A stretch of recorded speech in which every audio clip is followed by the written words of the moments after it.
Friends, historiography के इस video में आपका स्वागत है। तो आज हम लोग history from the below topic को कवर करने वाले हैं और हम आज के टॉपिक में कुछ चीज़ें डिस्कस करेंगे, जैसे इसका शुरुआत कैसे होता है और इसका विकास कैसे होता है, फिर इसके तहत कौन कौन से मेन ट्रेंड्स रहे हैं। इससे रिलेटेड इसकी जो हिस्ट्री राइटिंग होती है, हिस्ट्री फ्रॉम बिलो की, इसकी प्रॉब्लम क्या है और इंडियन कॉन्टेक्स्ट में फिर इसे समझेंगे कि पहले इसे पीजेंट मूवमेंट के, फिर वर्किंग क्लास और फिर ट्राइबल मूवमेंट में समझेंगे और फिर इसको ये हमारा टॉपिक कवर हो जाएगा। तो अगर हम इसकी बात करें तो history from below began as a reaction against the traditional history which concern themselves almost exclusively with the political, social and religious elites। तो ये सबसे पहली चीज़ ये है कि हिस्ट्री फ्रॉम बिलो की जो शुरुआत होती है वो जो पारंपरिक रूप से इतिहास लेखन होता था उसके रिएक्शन में होता है, जिसमें कि ज़्यादातर पॉलिटिकल, सोशल और रिलीजियस हिस्ट्री के बारे में डिस्कस होता है। तो उससे अलग एस्पेक्ट को कवर करने वाली ये जो हिस्ट्री होती है उसे हम कहते हैं हिस्ट्री फ्रॉम बिलो। इसको बहुत सारे नामों से जाना जाता है, जैसे ग्रास रूट हिस्ट्री इसको कहा जाता है, फिर इसे पीपल्स हिस्ट्री भी कहा जाता है, और या फिर इसे दिन भर की हिस्ट्री भी कहा जा सकता है। मतलब ज़िंदगी के आम लोगों की ज़िंदगी की हिस्ट्री जो रहती है उसको भी ये कहा जाता है। In opposition to this, history from above, the history from below was an attempt to write the history for the common people। तो ये इसकी कोर कंसर्न है, कोर इसका आइडिया है कि जो अभी तक जो पारंपरिक रूप से इतिहास लेखन होता रहा था वो सिर्फ राजा महाराजाओं या फिर जो भारत में हुकूमत करते थे या फिर दुनिया भर के इलाकों में हुकूमत करते थे उनके नज़रिए से इतिहास को लिखा गया था। मतलब उनके फ़ायदे क्या थे, उनके नुकसान कहाँ थे, उनकी अचीवमेंट क्या थी, उनकी खामियां कहाँ थी, इन सब चीज़ों को हाईलाइट करके हिस्ट्री लिखी गई थी। ये जो हिस्ट्री होती है ये इसकी सबसे ख़ास बात ये होती है कि ये आम जनों की हिस्ट्री होती है। मतलब आम लोगों को का सरोकार इससे कितना था, आम लोगों की ज़िंदगी कैसे मतलब विभिन्न काल में कैसे रही है और कैसे उनके जो ज़िंदगी है वो इवॉल्व होती रही है। तो ये इसका मेन आइडिया रहा है। तो अब हम इसकी शुरुआत और इसके विकास के ऊपर आते हैं। तो the beginning of history from below may be traced to the late 18th century. In the classical Western tradition, history writing involved the narration of the deeds of great men। तो पश्चिम के जो इतिहास लेखन की सबसे खास बात ये रही है कि वो शुरुआत से ही जो महान व्यक्ति रहे हैं उनके जो अच्छे काम रहे हैं उसको, उसकी बड़ाई करना या उसको कहानी के रूप में उसको दिखाने का एक चलन रहा है।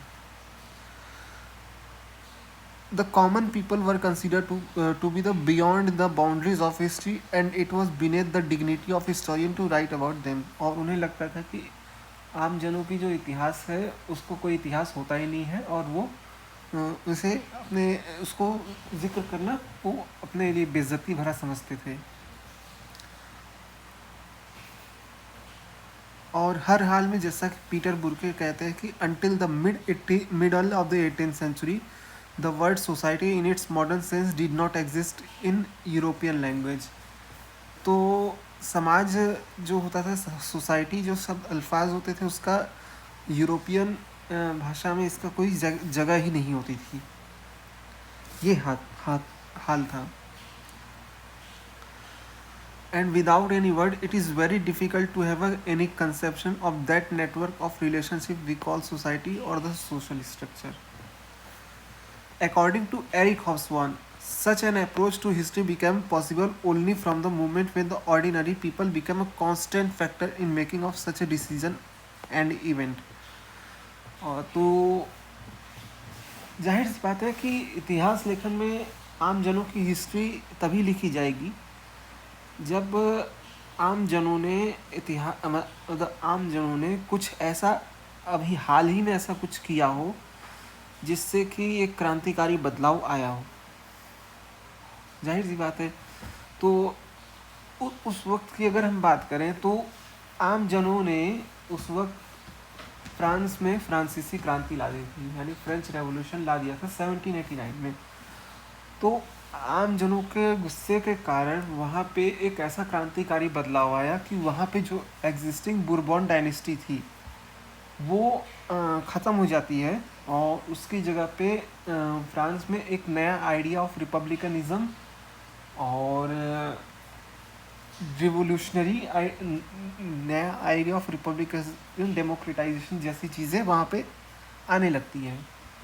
तो तभी ये सोचा गया कि अगर आम जन इतना क्रांतिकारी परिवर्तन लाते हैं तो ये हमारे इतिहासकार होने के नाते हमारा दायित्व बनता है कि हम अब आम जनों के इतिहास को नज़र डालें कि आखिर इनकी जो कंसर्न रहा है, ये जो फ्रांस में इन्होंने इतना क्रांतिकारी बदलाव लाया है वो आखिर लाया क्यों था, और अगर लाया था तो ऐसी कौन सी सिचुएशन हो गई थी कि उन्हें वो बदलाव लाने पे मुझे मजबूर कर दिया। तो फिर इसी की कड़ी जुड़ते जुड़ते पास्ट से कनेक्ट हुई और फिर ये तय किया गया कि अब properly history from the below को लिखा जाएगा। तो वही सारी चीज़ें यहाँ पे मैंने पहले ही बता दी कि फ्रेंच रेवोल्यूशन का इसमें सबसे बड़ा हाथ था, क्योंकि फ्रांस में जो 18वीं सदी में जो क्रांति आई थी उसने वहाँ के विद्वानों में एक तरीके से, बुद्धिजीवियों में एक तरीके से हलचल मचा दी थी। फिर तो ये तो रहा कि कैसे इवॉल्व होता है। The process basically started with the discovery of the people by romantics in the late 18th century Europe. They used the popular cultural resources like ballads, folk song and stories. तो जो लोक कथाओं में लोक कथाएं होती थी, लोक संगीत होते थे और जो उनकी मान्यताएं होती थी उनको सोर्स बना के उस वक्त की हिस्ट्री लिखी गई थी। ठीक है।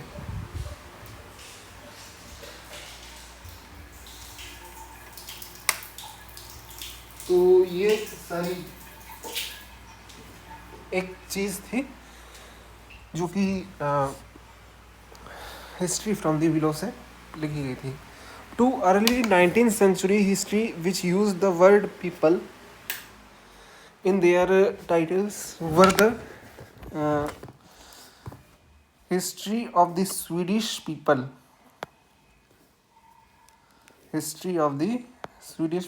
by E.G. Geiser and the history of the Czech people by Pilecki।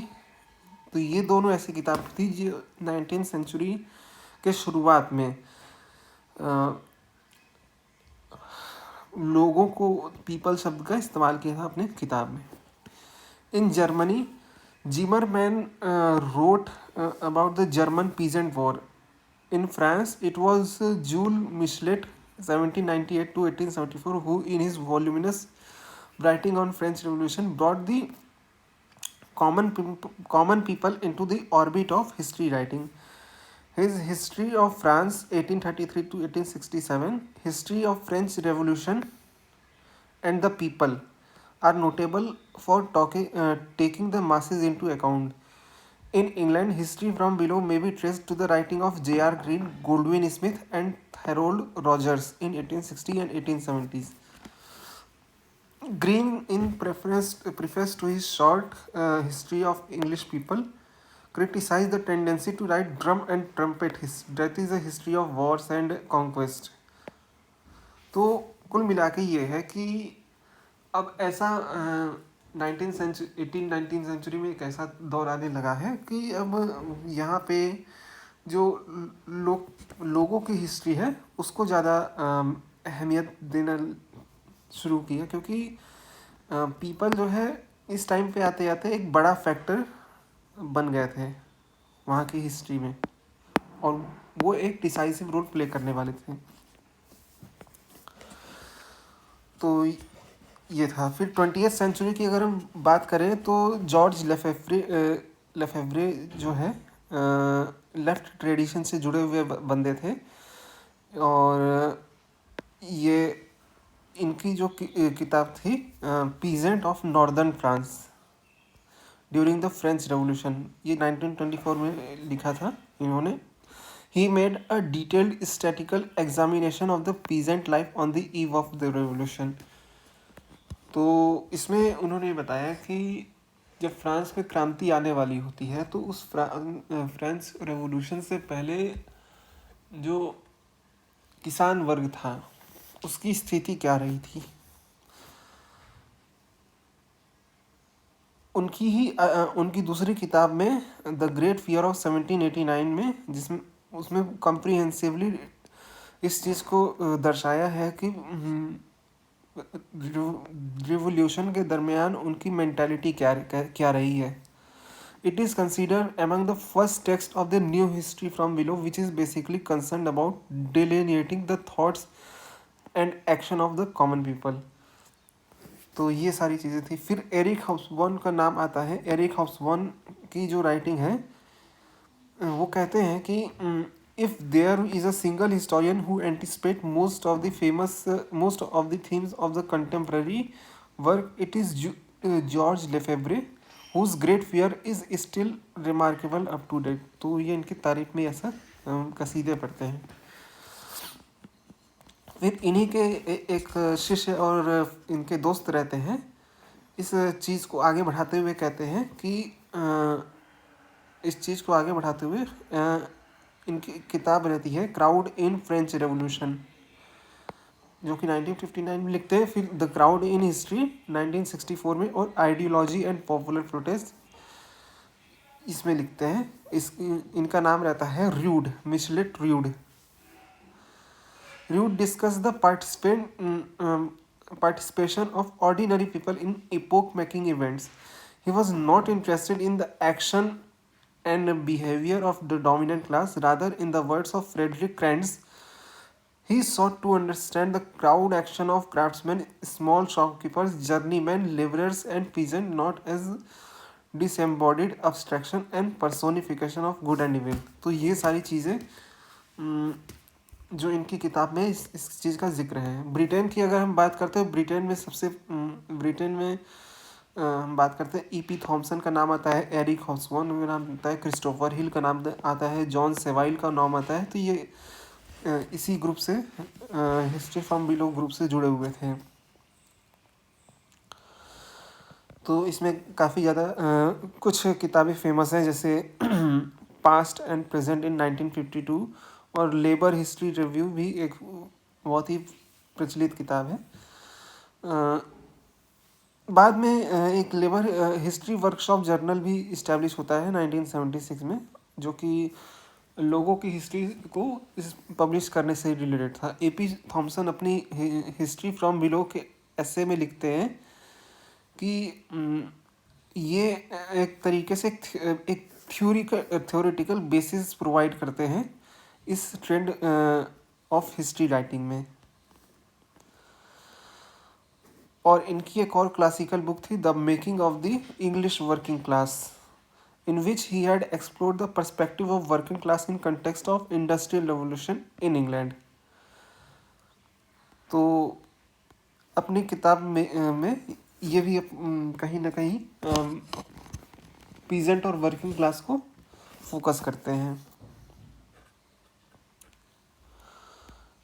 Christopher हिल और एरिक हॉब्सबॉर्न की बात करें तो क्रिस्टोफर हिल की जो किताब थी the world turn upside down, इसमें ये बताते हैं कि आम जनों ने किस तरीके से रेडिकल मूवमेंट, जैसे लेवलर्स हो गए, डिगर्स हो गए, रेंटर्स हो गए, उनके अंदर किस तरीके के रेडिकल मूवमेंट लाए और किस तरीके से उनके अंदर एक महान क्रांति को लाने का एक पोटेंशियल विद्यमान था। इसी तरह से हॉब्सबॉर्न ने लिखा है कि हॉब्सबॉर्न की बहुत सारी किताबें, जैसे लेबरिंग मैन हो गया, वर्ल्ड ऑफ लेबर हो गया, प्रिमिटिव रिबेल्स हो गया, बैंडिट्स हो गया, तो इसमें इन्होंने सिमिलर विचार शेयर किए हैं। फिर जॉन फॉस्टर्स की class struggle and industrial revolution और राफेल सैमुअल के थिएटर ऑफ मेमोरीज जो है वो इसी ट्रेडिशन को कैरी फॉरवर्ड करती है। यूएस में ये काम यूगेन जेनवेस और हर्बर्ट गुटमैन का काम ऐसे हमें देखने को मिलता है। Although the Marxist historian have mostly influence the history writing of history from below in 20th century, there are other also whose writing can be said to constitute this trend. तो ये माना जाता है कि जो 20वीं सदी में हिस्ट्री फ्रॉम बिलो की जो किताबें हमें देखने को मिलती है वो ज़्यादातर इन्फ्लुएंस मार्क्सिस्ट हिस्टोरियन का रहता था, लेकिन इसमें कुछ ऐसे हिस्टोरियन भी थे जो मार्क्सिस्ट नहीं थे, जैसे एनाल्स स्कूल ऑफ हिस्टोरियोग्राफी के फाउंडर जो थे मार्क ब्लॉक और लूशियन फेब्रे, इन्होंने पॉपुलर मेंटालिटीज़ पे काफ़ी ज़्यादा इनका इंटरेस्ट रहा है। मार्क ब्लॉक की किताब का नाम है द रॉयल टच 1924। इसमें ये बताते हैं shows interest in collective psychology and people's mentality, ideas and beliefs. Block explored the popular belief in the healing power of the French and the English king and their capacity to cure skin disease scrofula just by touching the patient. This belief became a fundamental element in construction of royalty and maintenance system. तो मतलब ये कहते हैं कि एक इस तरीके की जो रॉयल्टी होती थी, रॉयल्टी एक इस तरीके की मेंटेलिटी लोगों के अंदर भर देती थी कि उनके छूने भर से उनकी सारी समस्याएं हल हो जाएंगी। Similarly Febvre's, Martin Luther and the problem of unbelief in the 16th century were studies of mentalities. It was however Emmanuel Le Roy, Ladurie's, Montaillou, Cathars and Catholics in a French village that became one of the classical text of this genre. तो Emmanuel L Roy काफ़ी famous नाम है, इसको हमें याद रखना है। इनकी जो किताब है ये Cathars and Catholics in French village है, और इसमें ये बताते हैं कि मिडवल पीजेंट्स के जो मेंटेलिटी थी वो कैसी रही थी। फिर एक और हम एनाल्स स्कूल में हमारा हिस्टोरियन का नाम आता है जिसका नाम है कार्लो गिन्सबर्ग, और 1976 में इनकी किताब थी the cheese and the worms. इसमें जो ऑथर रहता है वो इस चीज़ को देखता है कि intellectual and spiritual world of an individual and Italian miller name Domenico Scandella, also known as Menocchio. He was tried by the church authorities for his heretic beliefs and was executed in 1600. तो मतलब क्रांतिकारी विचारों के कारण इसे execute कर दिया जाता है, ये अपने इस किताब में बताते हैं। तो in short even meagre scattered and obscure documentation can be put to good use of. ठीक है, तो इस तरीके की चीज़ें हमें देखने को इनकी हिस्ट्री ऑफ राइटिंग हमें देखने को मिलती है।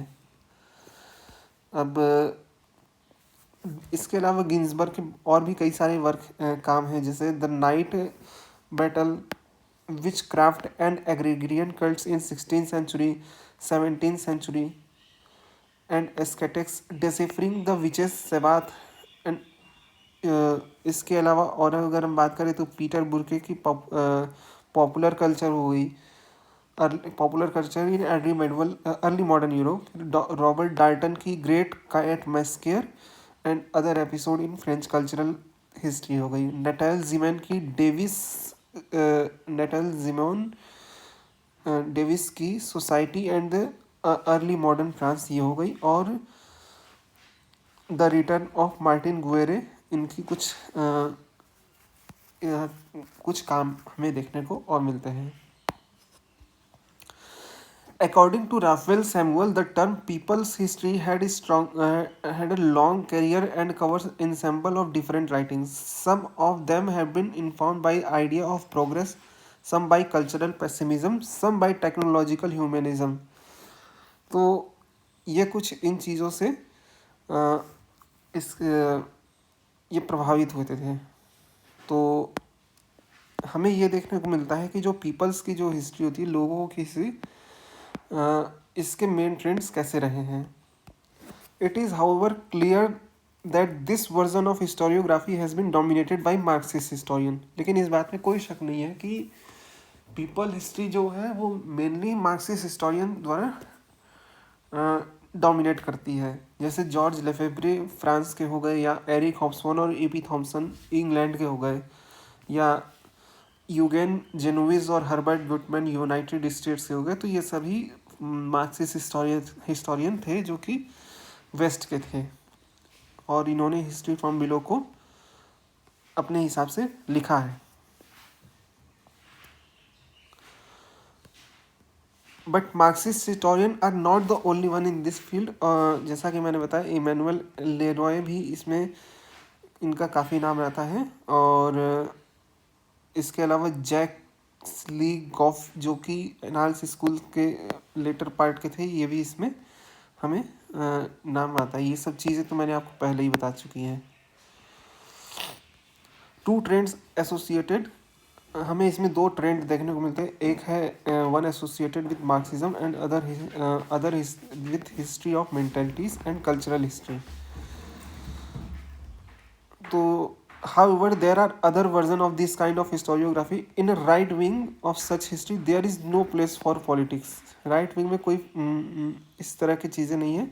It is history of people in which there is no class struggle, no conflict of ideas, and there is a strong sense of religious and moral values. right wing में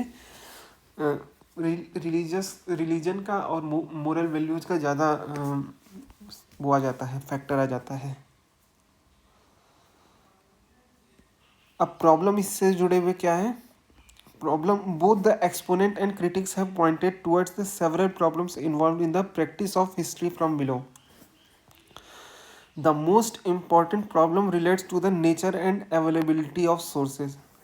कोई authentic source नहीं है। मतलब जैसे मैंने बताया कि जो ट्रेडिशनल हिस्टोरियोग्राफी रही है उसमें कहीं ना कहीं एक प्राइमरी सोर्स तो होता था। प्राइमरी सोर्स का मतलब ये है कि कुछ ना कुछ कंटेम्प्रेरी सोर्स ऐसे होते थे जो डायरेक्टली या इनडायरेक्टली जिसके बारे में हिस्ट्री लिखी गई उसके बारे में बताते थे। लेकिन हिस्ट्री फ्रॉम बिलो की सबसे बड़ी प्रॉब्लम ही यही है कि क्योंकि पहले जो है इन चीज़ों पे ज़्यादा फोकस ही नहीं किया जाता था। लोग कैसे रह रहे थे, लोगों की ज़िंदगी कैसी थी, लोग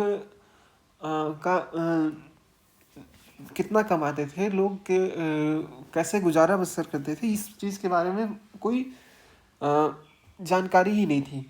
तो इस वजह से ये बताना बहुत मुश्किल हो जाता है कि और ना ही इसके बारे में कहीं जिक्र था। और तो फिर ये बहुत प्रॉब्लमेटिक हो जाता है कि इस अवेलेबिलिटी ऑफ सोर्स नहीं था। इस वजह से हिस्ट्री राइटिंग इसकी बहुत मुश्किल हो जाती है।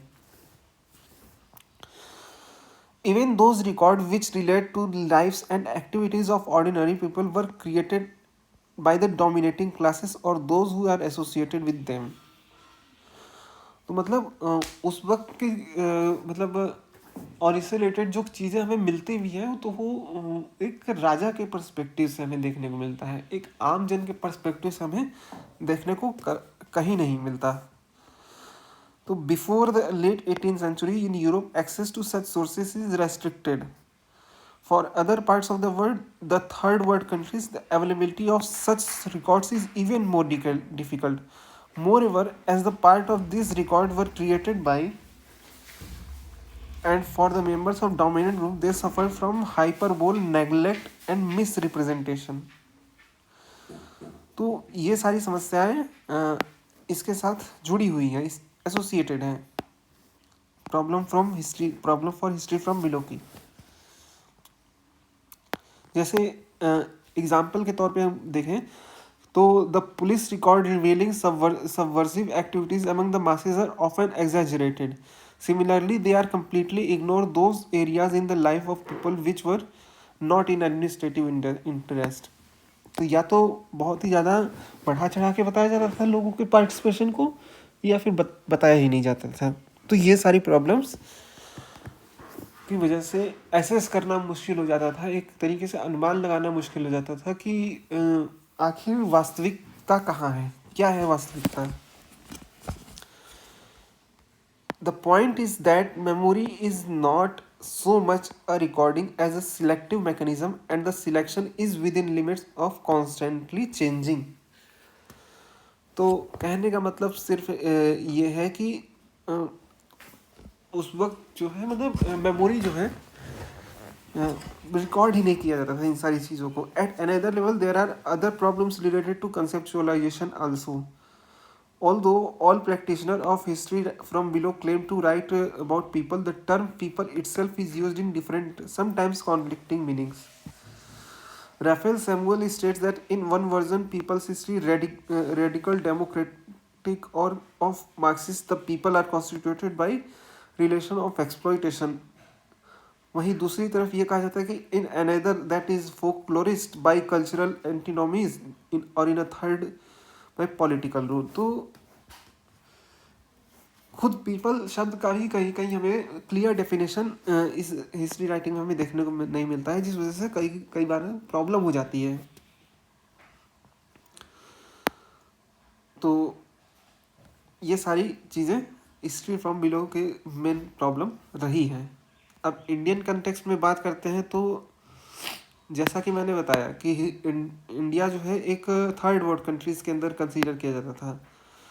तो the main problem in writing the history from below in India apart from conceptual problem discuss above is the absence of relevant sources की यहाँ पे कमी थी। रेलिवेंट सोर्सेज ही थे, तो फिर यहाँ पे क्या ही इसमें काम करते हैं।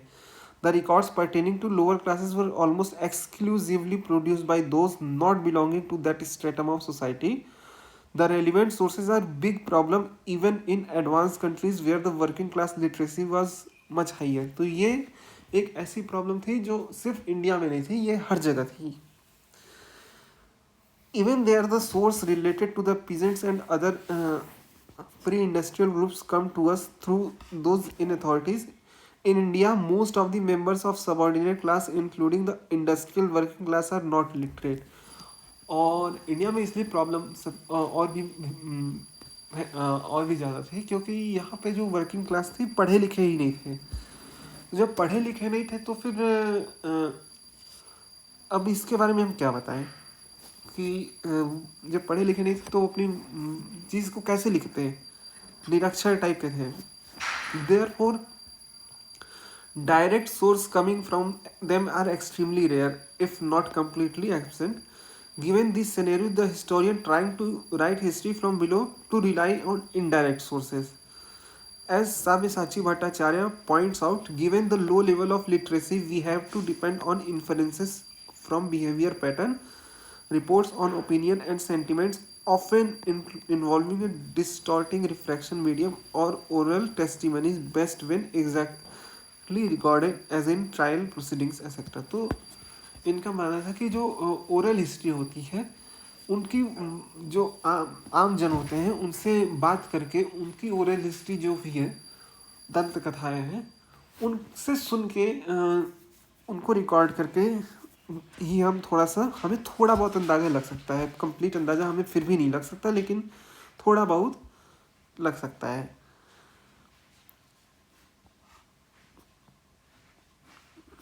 Ranjit Guha, the founder of Subaltern Studies, about which we will read more in next unit, Guha in his book Elementary Aspect of Peasant Insurgency in Colonial India talks about the elitist origin of most of the evidence which the historian used for understanding mentality behind the peasant rebellion। तो रंजीत गुहा भी इसमें अपना बताते हैं कि most though not all of this evidence is elitist in origin. तो ये बताते हैं कि ये जितने भी सोर्सेज हैं ये पूरे नहीं तो कम से कम ज़्यादातर तो इलाइटिस्ट ओरिजिन के हैं, मतलब कि इन्हें संभ्रांत वर्ग से लिखा गया है। This has come down to you in the form of official record of one kind और अनदर, पुलिस रिपोर्ट्स और army dispatches, administrative account, minutes and resolution of a government department and so on. तो एक non official sources जो है वो, मतलब official sources का यही है कि ये एक राजा के पर्सपेक्टिव से, एक जो रूल कर रहा है उसके पर्सपेक्टिव से ये लिखा गया है, ना कि एक आम जनों के पर्सपेक्टिव से।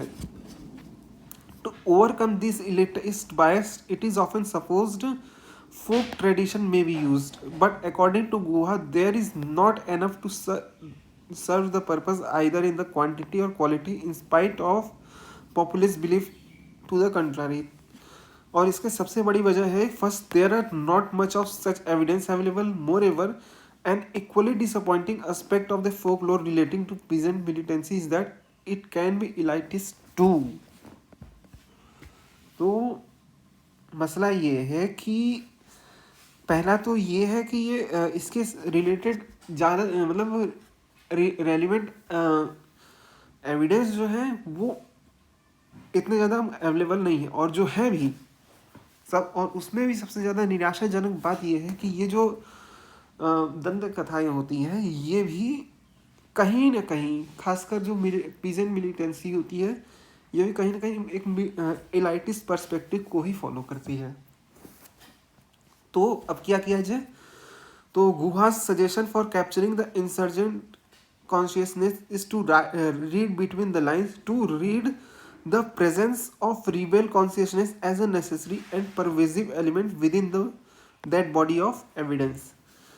तो इनका ये मानना है कि एक जो रिबेल कॉन्शियसनेस जो पीजेंट के अंदर था, जो उनके अंदर जो एक गुस्सा चल रहा था संभ्रांत वर्ग के प्रति, उस चीज़ को हमें हाईलाइट करने की, उस चीज़ को हमें समझने की ज़रूरत है कि आखिर किस हद तक ये था, और ये उस पीजेंट जो मिलिटेंसी होती थी उसमें भी जो उनके जो इलाइट होते थे वो इसको कितना वो करते थे, उसको कितना एड्रेस करते थे।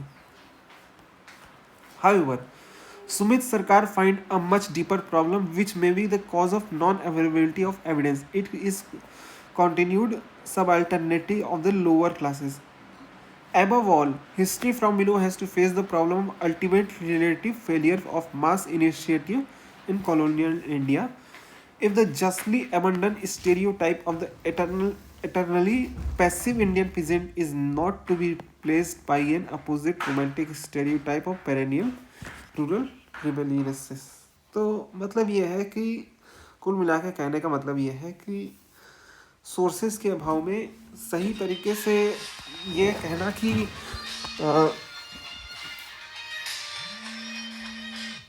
सोर्सेस के अभाव में ये कहना कि इसके हिस्ट्री फ्रॉम बिलो की ये इतिहास लिखना बहुत मुश्किल है, क्योंकि जाहिर सी बात है इसके सोर्सेज ही नहीं है तो आप कहाँ से लिखोगे, और अगर है भी तो फिर वो इलाइट पर्सपेक्टिव से, और अगर इलाइट पर्सपेक्टिव और अगर कोई फोक लोर भी है तो उसमें भी सबसे बड़ी प्रॉब्लम है कि वो भी इलाइट पर्सपेक्टिव से लिखा गया है। अब हम बात करते हैं कि हिस्ट्री ऑफ पीजेंट मूवमेंट की। तो हालांकि इन सारी चीज़ों के बारे में पीजेंट हिस्टोरियोग्राफी ऑफ हम इसको एक अलग चैप्टर में ही ऑल टुगेदर कवर करेंगे। हिस्ट्री ऑफ पीजेंट हो गया, हिस्ट्री ऑफ फार्मर्स हो गए, जितने भी यहाँ पे चीज़ें दी गई हैं, history of working class movement हो गई, ये सारी चीज़ें हम एक अलग से टॉपिक में इसी के उसमें कवर करेंगे। तो मुझे नहीं लगता कि इसमें हमें इसको ऐड करना चाहिए। तो कुल मिला के बात ये है कि हिस्ट्री फ्रॉम बिलो की बात करें तो ये एक ऐसी हिस्टोरियोग्राफी है जिसमें कि लोगों को मतलब लोगों की हिस्ट्री लिखी जाती है, और इसकी सबसे बड़ी समस्या ये है कि सोर्स ही मतलब रेलिवेंट सोर्स ही अवेलेबल नहीं है। तो आगे का जो हमारा टॉपिक रहेगा वो इसी से रिलेटेड एक और टॉपिक रहेगा जिसे हम कहते हैं सबाल्टर्न स्टडीज़। तो मिलते हैं आपसे हम नेक्स्ट वीडियो में, तब तक के लिए अपना ध्यान रखिए। Good bye.